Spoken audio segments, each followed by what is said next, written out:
Manson family or the Jim Jones drink the Kool-Aid side, but from religious studies or anthropology, a cult is literally just a community of practice bonded together around some shared epiphanic, or revelatory experience. Basically, it's any religious group that is not yet state sanctioned is a cult. So the question is we know there are dysfunctional ones.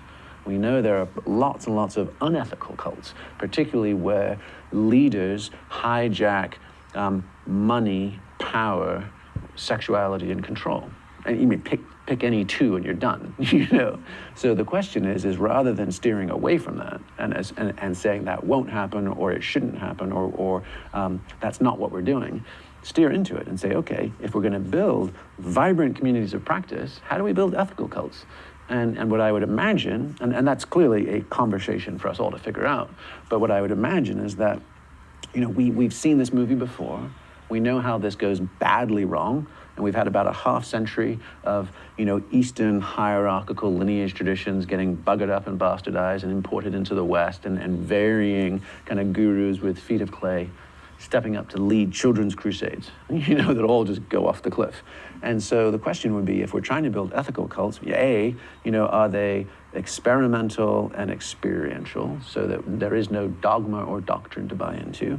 Are they decentralized so that people maintain their own common sense, their own judgment, and their own agency? And are they pointed towards, I would hope, some sort of social good or action? And can you, and all of the known issues of dysfunctional cults, can we just say, hey, let's just forever be vigilant about shared in-groups, about specific vernacular, about an inside-outside group mentality, about mediated access to ecstasy, right? And that's another kicker, because almost in every single one of those situations where it does go wrong, that group does something together that creates a state experience that they come to believe is exceptional, special, and quite often is doled out or tightly controlled by the person in charge.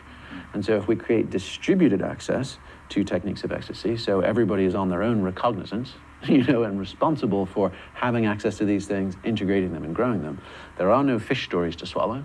So it's open source meaning making, and there's no sage on the stage. There's nobody up front that has lopsided truth or authority claims, that maybe we have the chance. And then also, a great one from a lot of religious traditions that seems to get skipped these days is an ethic of service.